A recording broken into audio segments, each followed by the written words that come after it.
কেন মেয়েরা হ্যান্ডসাম ছেলেদের পছন্দ না করে এমন ছেলেদের পছন্দ করে যারা দেখতে মোটেও আকর্ষণীয় নয়? এই ভালোবাসা কি আদৌ মন থেকে, নাকি এর পেছনে লুকিয়ে আছে এমন কিছু সত্য যা আমরা কখনো বুঝতেই পারিনি? আজকের ভিডিওতে আমরা কথা বলবো সেই মানসিক রহস্য নিয়ে। 1.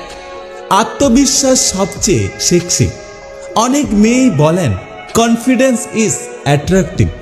একজন ছেলেকে সুন্দর লাগার পেছনে শুধু তার চেহারা নয়, তার আত্মবিশ্বাস, নিজেকে উপস্থাপন করার ভঙ্গি এবং কথা বলার টোন, সব কিছুর একটা আলাদা প্রভাব আছে। একটা সময় পর মেয়েরা এই জিনিসগুলোকে বেশি বেশি প্রাধান্য দিতে শুরু করে। 2. মানুষটার কাছে নিজেকে নিরাপদ মনে করা।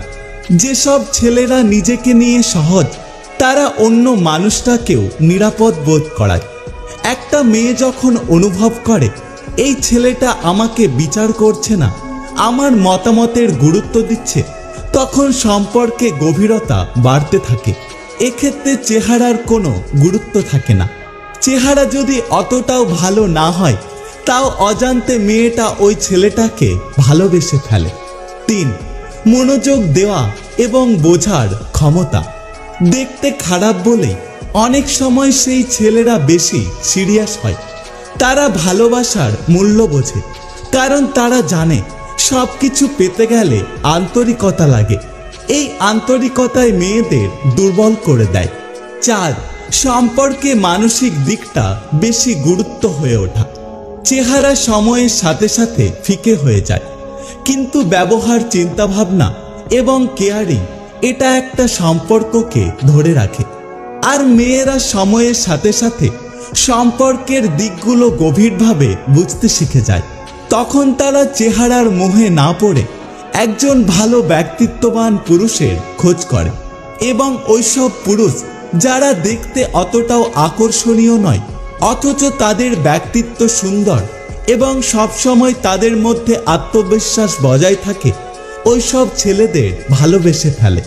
চেহারার উপরে প্রেম হয়, এই ধারণাটা আজকাল ভাঙছে।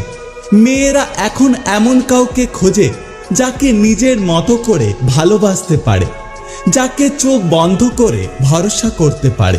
তাই যারা ভাবছেন আমি দেখতে ভালো নই, মেয়েরা আমাকে পছন্দ করবে না, তাদের একটা কথা বলতে চাই, আপনি নিজেকে ভালোবাসতে শিখুন, নিজের মানসিকতা সুন্দর করার চেষ্টা করুন। তাহলেই একদিন দেখবেন কেউ না কেউ আপনাকে পছন্দ করবে। আশা করছি ভিডিও থেকে আপনারা অনেক কিছু জানতে পেরেছেন। যদি ভিডিওটি ভালো লাগে পাশে থাকবেন, আর হ্যাঁ, নিজের খেয়াল অবশ্যই রাখবেন।